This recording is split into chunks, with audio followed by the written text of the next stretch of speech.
দাদা আমি আমি আমার ছেলেকে মানুষ করতে পারিনি। ও ওর মায়ের আদর্শে বড় হয়েছে, সত্যি কথা বলতে শিখেছে। আমি ওকে বারণ করব কি করে? বাহ বাহ বাহ বাহ, একেবারে কথার ফুলছড়ি সব। তার মানে তোরা কেউ আমার আদেশ আর শুনবি না? জেঠুমনি আপনি আদেশ করুন, অন্যায় আদেশ না হলে নিশ্চয়ই শুনুন। ন্যায় অন্যায় বিচার করার মতো সময় আমার নেই। আমি শুধু বলবো যে তুমি সরে এসো। সোম, মিনু আর জাহ্নবীর এই কুৎসিত ঝগড়া থেকে সরে এসো, না হলে তোমাকে তোমার দাদুর ফ্ল্যাটে পাঠিয়ে দেবো। দেখুন, আমি একজন শিল্পী, কোনো কিছু সুন্দর সৃষ্টি করা আমার কাজ। কাজেই আমার চারিদিকে কুৎসিত ব্যাপার স্যাপার হয়ে যাবে আর আমি সেটাকে সুন্দর করার চেষ্টা করব না, এটা কখনো হতে পারে না।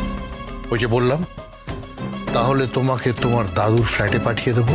দেখুন, কোথাও পাঠানোর কথা যদি ওঠে তাহলে আমিও একটা কথা বলি, আমি তো নাবালক নই। যে যার খুশির মতো আমাকে কোথাও পাঠিয়ে দেবে, আমি সেটা মেনে নেব। আমি একজন অ্যাডাল্ট, আমি নিজের জীবনের সব দায়িত্ব, সব ডিসিশন নিজেই নিতে পারি। নিশি, তোর ছেলেকে চুপ করতে বল, না হলে কিন্তু আমার হাত উঠে যাবে।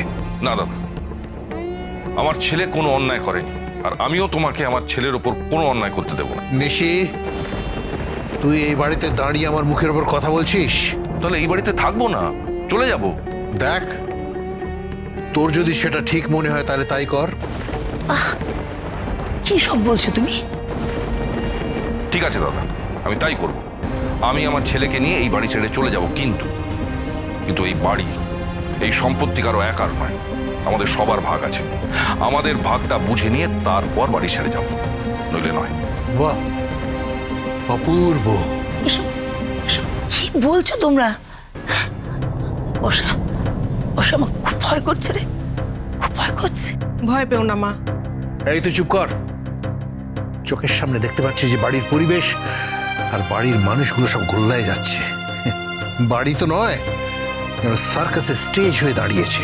রোজ নতুন নতুন ঝামেলা, পাড়া প্রতিবেশী আত্মীয় স্বজনদের সামনে মুখ দেখানো দায় হয়ে পড়েছে। তুমি রাগ করো না গো, দেখবে সব কিছু ঠিক হয়ে যাবে। এই রুদ্র যতদিন বাড়িতে থাকবে ততদিনই সব চলতেই থাকবে। ডেপো ছেলে একটা। বললাম না জেঠুমনি, আমি আসবার অনেক আগে থেকেই এই বাড়িতে এসব চলছে। সোম অন্যায় করেই চলেছে। আর দাদা, সোমকে সাপোর্ট করে তুমি অন্যায় করছো। তুই কি এখন তোর ছেলের মতন আমায় ন্যায় অন্যায় শেখাবি? তুই তোর স্মার্ট বউ আর এই ওভার স্মার্ট ছেলেকে নিয়ে বাড়ি ছেড়ে চলে যা, সেটাই তোর পক্ষে ভালো হবে। ওভার স্মার্টই যখন বললেন, তখন ওভার স্মার্টনেসটা দেখাতেই পারি। আমরা এই বাড়ি ছেড়ে চলে যেতেই পারি, কিন্তু একটা শর্ত আছে। কি শর্ত? ওই যে বাবা এক্ষুনি যেটা বললেন, এই বাড়ি ছেড়ে যদি আমাদের চলে যেতেই হয়, ঠিক আছে, আমাদের সমস্ত সম্পত্তির ভাগ বুঝিয়ে দিন, আমরা এক্ষুনি চলে যাচ্ছি। আমি একটা কাজ করি, একটা উকিল ডাকি, আজই ডাকি, সব ঠিকঠাক হয়ে যাবে। সর্বনাশ, এখন উকিল ডাকলে যদি সত্যি সত্যি সম্পত্তি ভাগ হয়ে যায়, তাহলে আমি আর বাবু কি করে সব সম্পত্তি নিজেরা একাই গ্রাস করব? না না, আমাকে একটা কিছু ভাবতে হবে, কিছু করতে হবে। হ্যাঁ উকিল বাবু। হ্যাঁ কি হলো? দাদা, কি হলো?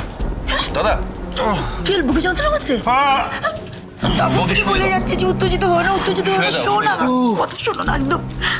বসো বসো, ধর। শুয়ে দাও। একটু আস্তে আস্তে আস্তে আস্তে, দাঁড়া দাঁড়া, বালিশটা একটু করে দিয়ে না না। আমাদের সংসারটাতে কি হলো? ভগবান, ভগবান একটু আমাদের সংসারের প্রতি মুখ তুলে টাকা। সামনে তো পূর্ণিমা, আমি শান্তি সস্তানের জন্য পুজো দেবো আমি। হ্যাঁ, তাই দাও। আর তার আগে আমাকে একটু বিশ্রাম নিতে দাও, একটু ঘুমোবো আমি। রুদ্র, তুই যদি ওভার স্মার্ট হোস, তাহলে আমি দুর্গাচরণ পাল ওভার ওভার ওভার স্মার্ট, বুঝেছিস?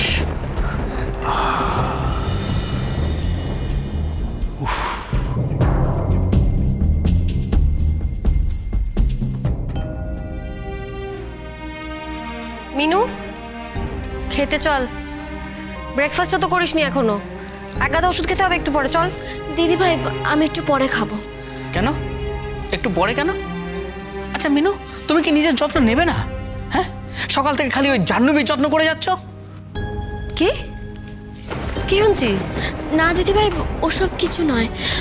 আসলে জাহ্নবীর মাথাটা একটু ধরেছিল তো, তাই আমি ওর জন্য লেবুর শরবত নিয়ে গেছিলাম। জাহ্নবীর মাথা ধরেছিল তো তোর কি? বুঝতে পারছি না। মাথাটাতে কিছুই ধরেনি। ও কালকে ড্রাঙ্ক হয়ে ফিরেছিল, তাই জন্য এখনো হ্যাং ওভার কাটেনি। একেবারে মদ খেয়ে বুধ হয়ে ফিরেছিল তো, তাই জন্য। আর এখন নিজেই খাবে না বলছি। দিদি ভাই বিশ্বাস করো, সেই জন্য নয়। তোমার দেওরও তো সকাল থেকে কিচ্ছু খায়নি দিদি ভাই। সোম খায়নি বলে তুই খাচ্ছিস না? দিদি ভাই ও না খেয়ে সকাল সকাল যে কোথায় বেরিয়ে গেছে কে জানে। হ্যাঁ, তো জানিস না তো কোথায় বেরিয়ে গেছে? তোকে তো বলে যায়নি কোথায় বেরিয়ে গেছে। আমি বুঝতে পারছি না তুই তাহলে কেন এত ভাবছিস ওকে নিয়ে? দিদি ভাই বলে যায়নি বলেই তো এতটা ভাবছি। সোম যদি সারাদিন না খেয়ে থাকে, তুইও সারাদিন না খেয়ে থাকবি? আমি সে কথা কখন বললাম? তাহলে কি বলছিস বুঝতে পারছি না। এই জাহ্নবী মেয়েটা তো সোমকে প্রতি পদে পদে অপমান করছে, প্রতি পদে পদে অপদস্থ করছে। খুব স্বাভাবিক সোম আপসেট হয়ে থাকবে, খুব স্বাভাবিক সোমের হতাশা কাজ করবেই। সোজা বাংলা ভাষায় বলতে গেলে জাহ্নবী সোমের মুখে জুতো মেরেছে। ঠিকই বলেছে বৌদি, একদম ঠিক বলেছ। জাহ্নবী সত্যিই আমার মুখে জুতো মেরেছে, আর আমি সেটা হয়তো ডিজার্ভও করি। আমি কিন্তু ঠিক সেটা মিন করে বলিনি। কিন্তু কথাটা তো ঠিকই বলেছ। তুমি কোথায় গেছিলে? আমি ওই একটু নিজের সাথে একা একটু সময় কাটাতে চেয়েছিলাম, তাই। তাহলে এইভাবে না খাওয়া দাওয়া করে তুমি চলে গেলে? আর তোমার জন্য মিনু না খেয়ে বসে আছে। কেন কেন মিনু, তুমি আমাকে কেন এরকম ভগবান করে দিচ্ছ বলো তো? না, সেসব কিছুই নয়। আমার আসলে খেতে ইচ্ছে করছিল না, তাই আমি খাইনি।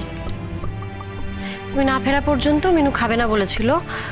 কার্তিক দা, কফি নিয়ে এসো এক কাপ সোমের জন্য। হ্যাঁ, আমি এক্ষুনি আনছি। না না না কেন? আমি কফি খাবো না। সে কি, তুমি তো সারা জীবন কফি খাও। আমি কফি খাওয়া ছেড়ে দিয়েছি। মানে কবে, কখন থেকে? ধরে নাও আজ থেকে। হঠাৎ এরকম সিদ্ধান্ত কেন? না, ভাবলাম যে ওই সব দামি অভ্যেসগুলো ছেড়ে দেবো আস্তে আস্তে। এসব তুমি কি বলছো? ঠিকই তো বলছি মিনু। আমি ভেবেছি যে আমি সব দামি অভ্যেসে এবার ছেড়ে দেবো। মানে সেই এসিতে ঘুমোনো, নরম গদিতে শোয়া, দামি গাড়িতে বেরোনো, সবটাই। কেন তুমি এমনটা কেন করবে? কারণ আমি বুঝতে পেরেছি যে আমার আসল অস্তিত্বটা কি। সোম, সোম শোনো, আসলে সিনেমাটা ফ্লপ করায় তুমি ভেঙে পড়েছো, সেটা বুঝতে পারছি। সেই জন্যই তোমার মনের এই অবস্থা, সেই জন্যই তুমি এতটা ডাউন ফিল করছো। না বৌদি, আমি কিন্তু সত্যি এইসব করব। আচ্ছা, একটা সিনেমা ফ্লপ হয়েছে মানেই যে বাকি সিনেমাগুলো ফ্লপ হবে এমনটা তো নয়। আমি তো নিঃস্ব মিনু, আমি কি করে আজ সিনেমা বানাবো? আমি তো তোমার এত টাকা অলরেডি নষ্ট করে ফেলেছি। তবে আমি কিন্তু চেষ্টা করব তোমার টাকা শোধ করার। কি বলছো কি তুমি? কি করে টাকা শোধ করবে? আজকেই আমার একটা পার্টির সাথে কথা হয়েছে, আমি আমার সবচেয়ে দামি গাড়িটা বিক্রি করে দিচ্ছি।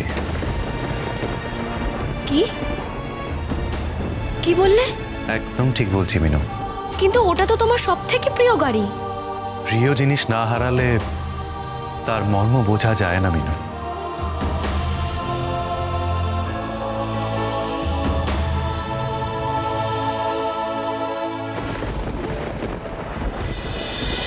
বাজলো